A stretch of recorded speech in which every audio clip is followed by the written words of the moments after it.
السلام علیکم.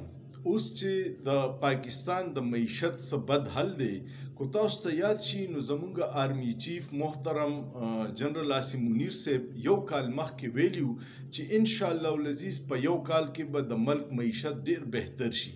بیا په نگران دور کې نگران حکومتونو والا کله دوبۍ ته تله، کله سعودي عرب ته تله او قوم ته به دا خوشخبري اوروله چې په ډیر زر به حکومت معاملات ټیک کړي او معیشت به ټیک شي.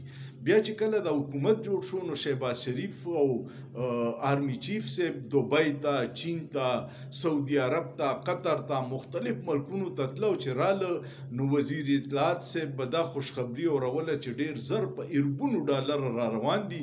چا به 25 بلین ډالر یادول، چا به 15 میلیون ډالر یادول، چا به 100 بلین ډالر یادول چې 100 ارب ډالر را رواني دي او پاکستان کې به هر طرف ته خوشحالیانې شي.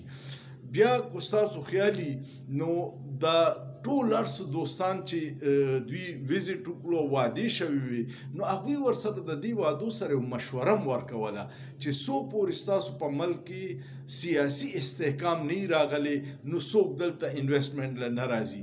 چینیانو ورته دا ووي، سعودیانو ورته ووي، دوبۍ والا ورته ووي، خو زمونږ مشرانو فیصله سازو پته نشته چې دغې طرف ته توجه ولې نشته. نن د سټیټ بانک یو ریپورټ راغلی او ډېر عجیبه دی.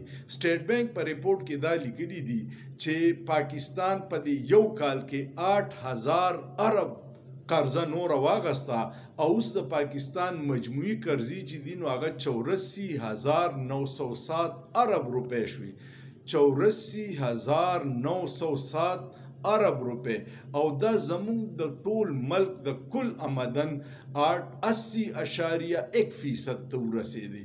نو یا به موږ ته خوشخبریانې کولې چې 100 ارب ډالر را روانې دي او معیشت به ټیک شي، او یا په دې یو کال کې موږ 8000 اربه نوې قرضه واغسته. زه خو حیران یم چې په چا باندې لږه قرضه یې هغه له شپې خوب نه ورځي. دوی په یو کال کې 8000 ارب قرضه سیوا کړه او په مزودي عیاشیانې کوي. خو دوی ته هم پته ده چې مونږ خو یې نه ورکوو، مونږ ته هر څه مفت دي. عوام پوه شه او د هغوی سرمن پوه شه چې څومره به سرمن ترې وباسو. هغوی هسې هم عوام اوده دي، نه راوځي.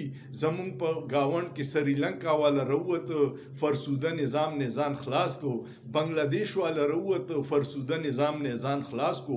نو مونږ لا اوده یو او هغې د اکبر باچا په زمانه کې هغه یو 2 لټان مشهورو نو وی ور لګېدلی او ور چې د دوی خپو له راغی نو چا ورته وي پاسې ور دی، هغه وی آګه بي دور ہے، وی ور لا ډېر لرې دی. نو کیدی شي زمونږ د عوام چې اوده دي دوی بوی چې زله په مرۍ راله چاړه خو نه ده راښکودي، صرف سرمن را نه وباسي. ستاسو څه خیال دی؟ کمنټ لازمن کوئ او چې کله مو ویډیو خوښه شي شیر کوئ، ځکه چې دا فایروال چې کوم حکومت لګولی د دې ناکامۍ دپاره لایک، کمنټ او شیر ډیر ضروری دی او سوچ پیو کې په سوچ کې څه ګناه نشته.